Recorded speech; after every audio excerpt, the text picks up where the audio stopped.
Hi, hello, welcome back to new log and a new recipe, guys ನಾವು ಇವತ್ತು ಹೂಕೋಸನ್ನ ಪಲ್ಯ ಮಾಡ್ತಾಯಿದ್ದೀವಿ. ಮೊದಲು ಇದನ್ನು ನೀಟಾಗಿ ಕಟ್ ಮಾಡಿಕೊಂಡು ಅದಕ್ಕೆ ಒಂದು ಸ್ವಲ್ಪ ಅರಿಶಿನ ಮತ್ತು ಉಪ್ಪನ್ನು ಹಾಕ್ಕೊಂಡು ತೊಳ್ಕೊಂಡಿರಬೇಕು.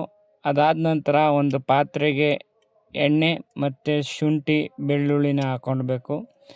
ಇದು ಒಂದು ಸ್ವಲ್ಪ ಫ್ರೈ ಮಾಡ್ಕೊಂಡ ನಂತರ ಈರುಳ್ಳಿ ಹಾಕ್ಕೋಬೇಕು. ಈರುಳ್ಳಿನೂ ಚೆನ್ನಾಗಿ ಫ್ರೈ ಮಾಡ್ಕೋಬೇಕು. ತೀರಾ ಏನು ಮಾಡ್ಕೊಳ್ಳೋದು ಬೇಡ, ಸ್ವಲ್ಪ ಮಾಡಿಕೊಂಡ್ರೆ ಸಾಕು. ಮತ್ತು ಇದನ್ನು ಮಿಕ್ಸ್ ಜಾರಲ್ಲಿ ಹಾಕ್ಕೊಂಡು ಇದಕ್ಕೆ ಟೊಮೊಟೊ ಹಾಕ್ಕೋಬೇಕು. ಟೊಮೊಟೊ ಹಾಕ್ಕೊಂಡು ಇದನ್ನ ಪೇಸ್ಟ್ ಮಾಡಿಕೊಂಡು ಇಟ್ಟಿದ್ದೀನಿ.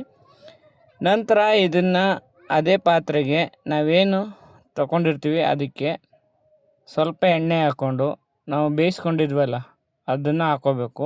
ಅದಕ್ಕೆ ಸ್ವಲ್ಪ ಅಚ್ಕಾರದ ಪುಡಿ ಹಾಕ್ಕೊಂಡು ಹಾಗೆ ಕೋಸನ್ನ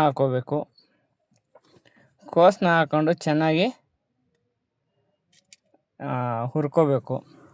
ಇದೆಲ್ಲ ಒಂದು ಸ್ವಲ್ಪ ಮೆತ್ತಗಾದ್ಮೇಲೆ ಇದನ್ನು ಒಂದು ತಟ್ಟೆಗೆ ಹಾಕ್ಕೋಬೇಕು. ನಂತರ ಇದನ್ನು ಈರುಳ್ಳಿ ಬೆಳ್ಳುಳ್ಳಿ ಮತ್ತು ಶುಂಠಿನ ಹಾಕ್ಕೊಂಡಿದ್ವಲ್ಲ ಅದನ್ನು ಚೆನ್ನಾಗಿ ಪೇಸ್ಟ್ ಮಾಡ್ಕೋಬೇಕು. ನಂತರ ಅದೇ ಪಾತ್ರೆಗೆ ಒಂದು ಸ್ವಲ್ಪ ಎಣ್ಣೆ ಹಾಕ್ಕೊಂಡು ಚಕ್ಕೆ ಲವಂಗ ಹಾಗೆ ಬಾತ್ನೆಲೆ ಜೀರಿಗೆ ಹಾಕ್ಕೊಂಡು ಚೆನ್ನಾಗಿ ಫ್ರೈ ಮಾಡ್ಕೋಬೇಕು. ಫ್ರೈ ಮಾಡ್ಕೊಂಡ ನಂತರ ಇದಕ್ಕೆ ನಾವೇನು ಪೇಸ್ಟ್ ಮಾಡ್ಕೊಂಡಿದ್ವಿ ಆ ಪೇಸ್ಟನ್ನ ಕೂಡ ಹಾಕ್ಕೊಂಡು ಇದನ್ನು ಚೆನ್ನಾಗಿ ಬಾಡಿಸ್ಕೋಬೇಕು. ಹಸಿ ಸ್ಮೆಲ್ಲು ಹೋಗ್ಬೇಕಲ್ಲ ಒಂದು ಸ್ವಲ್ಪ, ಅದಕ್ಕೋಸ್ಕರ.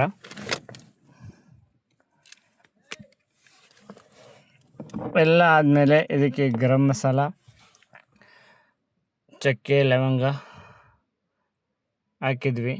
ಗರಂ ಮಸಾಲ ಹಾಕ್ಕೊಂಡು ನಂತರ ನಾವೇನು ಬೇಯಿಸ್ಕೊಂಡಿದ್ವಿ ಕೋಸನ್ನ ಹಾಕ್ಕೊಂಡು ಚೆನ್ನಾಗಿ ಫ್ರೈ ಮಾಡ್ಕೋಬೇಕು.